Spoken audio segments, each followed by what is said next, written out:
Why do you need a $1 trillion coin? Mark Smith from Red Wave Investments stopping by to visit with us. How you doing today, Mark? I'm good. How you doing, Joe? Well, I'm sort of dumbstruck. It's not often that I feel like the government comes up with one that, gosh, I didn't see it coming.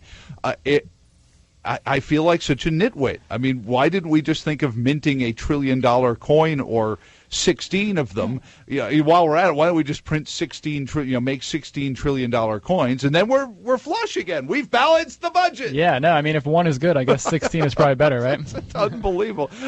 Do they actually believe that this is going to happen? I mean, tell us, there's got to be some sort of financial discussion about this. I mean, I just know my friends and the people in the Vox Populi look at this and shake our heads and think, okay, this is a story from The Onion, right? But it's real, and they're talking about minting a $1 trillion coin to help them offset this budget deficit. Yeah, and I think it is. I mean, I think it was. I hope it was largely kind of initially stated as, a somewhat tongue-in-cheek comment. But then it kind of picked up some legs, and people sort of were like, oh, yeah, maybe this does make sense, and maybe this is a loophole that we can kind of get around the debt ceiling. And, it kind of brings up so many interesting issues with the gimmick of our whole government accounting anyway, right? Mm-hmm. I mean, we have this debt outstanding. We have these bills that we're going to pay. We have this, artificial debt limit that we just keep raising whenever we need to raise it. And so now we're thinking, oh, maybe we could create this coin, deposit at the Federal Reserve, and somehow this is going to circumvent, the various layers of protections that we put in place. And it's sort of nonsensical on many levels. Although I thought it was funny that Bill Gross, who is the famous bond investor out in Southern California, said, and without giving a lot of explanation, and I don't know if he was tongue-in-cheek as well, he said that $1 trillion coin probably wouldn't work, but $110 billion coins might work. It's unbelievable. It's supposed to be out of platinum? Yeah, I guess it's out of platinum, so you can. Yeah, I don't know. I guess so it can actually exist. I don't get it. But anyway, two more tangible things. Though I shouldn't say what is tangible and what isn't, because next thing you know, they're printing these. But the AIG lawsuit, they bailed out. They didn't join in. Take us in behind that, because they're doing a big PR campaign. They're running a lot of ads saying, look at us, we've made it through, we're better now, and all these things. What does this mean to the marketplace as a whole? Because the premise behind all these bailouts were, if these investment firms collapse, Mark Smith himself will collapse into a puff of logic. Right, and it's a really interesting situation with AIG specifically, because they have been running so many commercials. I don't even watch that much TV, but I've probably seen 4 or 5 of these commercials where they, tell you how they've paid everything back and the government made money on their investment in AIG. But the former CEO, who was CEO Hank Greenberg for like 40 years before all this went down. Actually, I think he left in 05, 06 range. Mm-hmm. He has filed this suit, and I assume because he lost an enormous amount of money when AIG, or when the government came in and bought AIG on the cheap. And so it's his new firm that had initially brought this suit under the idea that, the government shouldn't be allowed to take over ownership of an asset and not provide just compensation. I think the board, luckily this afternoon, I was reading that the board has decided that they are not going to participate in this suit. They're not going to allow Hank Greenberg's new firm to say that they're filing it on behalf of AIG. But maybe they just felt as a board they had a fiduciary responsibility to explore it. Although I think they recognized how asinine it would be to do that. Well, but look at all these things, and whether it's GM and the bondholders, that all of a sudden I find, well, not the bondholders, but the union employees who are now all of a sudden suing, and you've got a court injunction to force the bonds that had been decimated by the bailout to pay out in full, because they realized they were big bondholders. And at some point or another, you almost say, listen, fall on your sword. You're the one that wanted the bondholders to all be punished. They were going to get screwed out of the deal in this bailout of GM. And then you turn around and realize, our pension fund is one of the big bondholders. Duh, you weren't paying attention enough to notice that? Yeah, and I think it's sad how few people, and this is no disrespect to them. I mean, if you're working on the floor in a factory, you probably don't think about where your pension fund is invested and what the ramifications are for actions that take place. You probably kind of think, day to day, I want to keep my job, I want to keep my pension, and that's what I'm looking forward to. But it is an interesting point that you have, I mean, we've really seen over the last few years just how intertwined so much of this in the economy is. And I sometimes make the comment that there's almost no one in this country who doesn't have a financial incentive for ExxonMobil to do well, whether it's in a 401k account that you have a mutual fund that owns it or in your pension fund. I mean, we all have an exposure to a company like Exxon or Chevron. And so it is important. I mean, we should all want, in general, the economy as a whole to do well, companies as a whole to do well, because that ultimately kind of benefits all of us.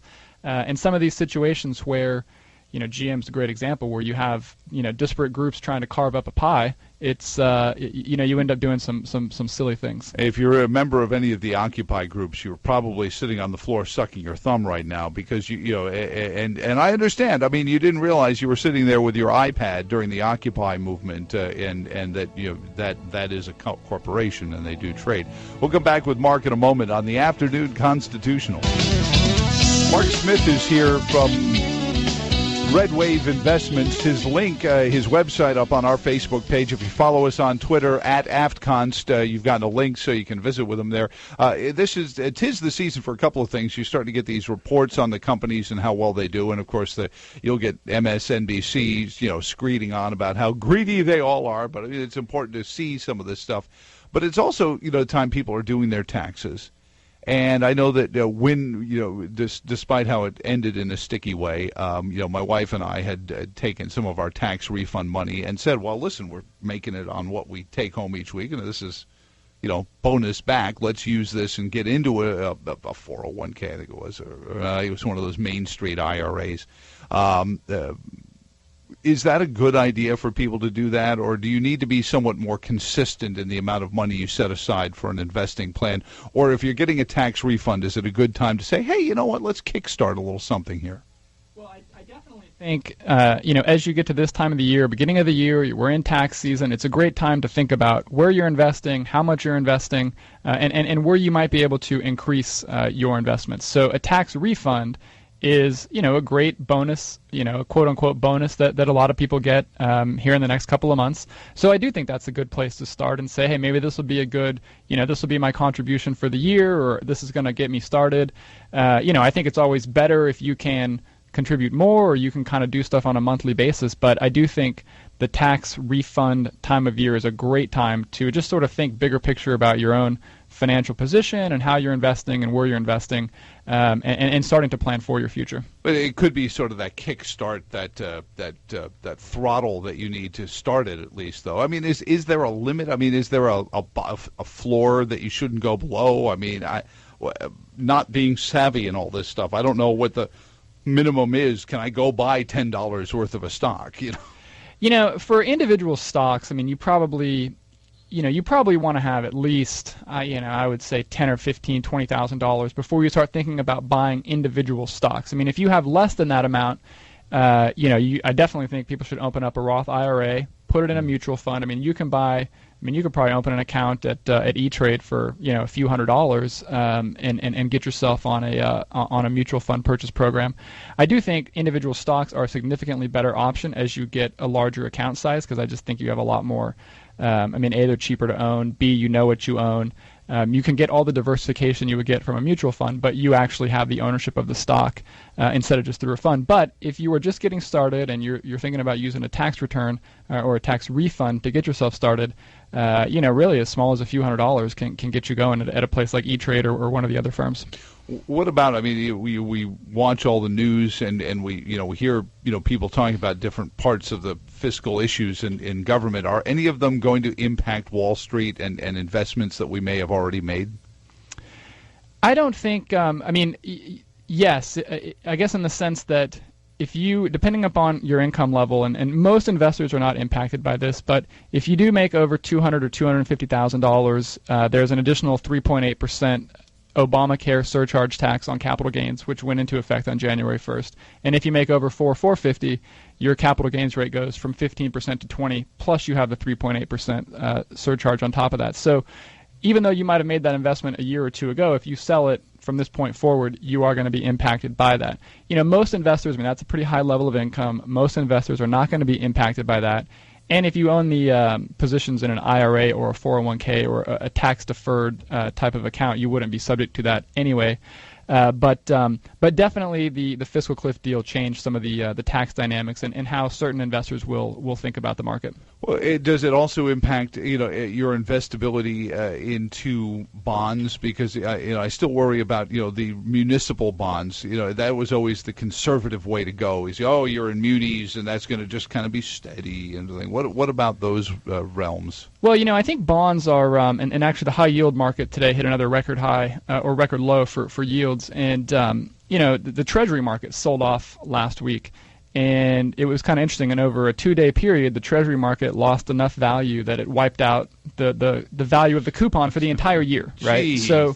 So bonds are often viewed as a very safe, stable, conservative investment, and they still do pay a coupon, but just with rates so low, you are taking more risk there than people realize.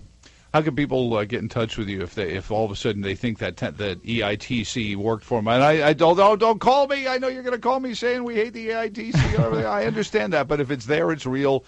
Maybe you can start growing out of it.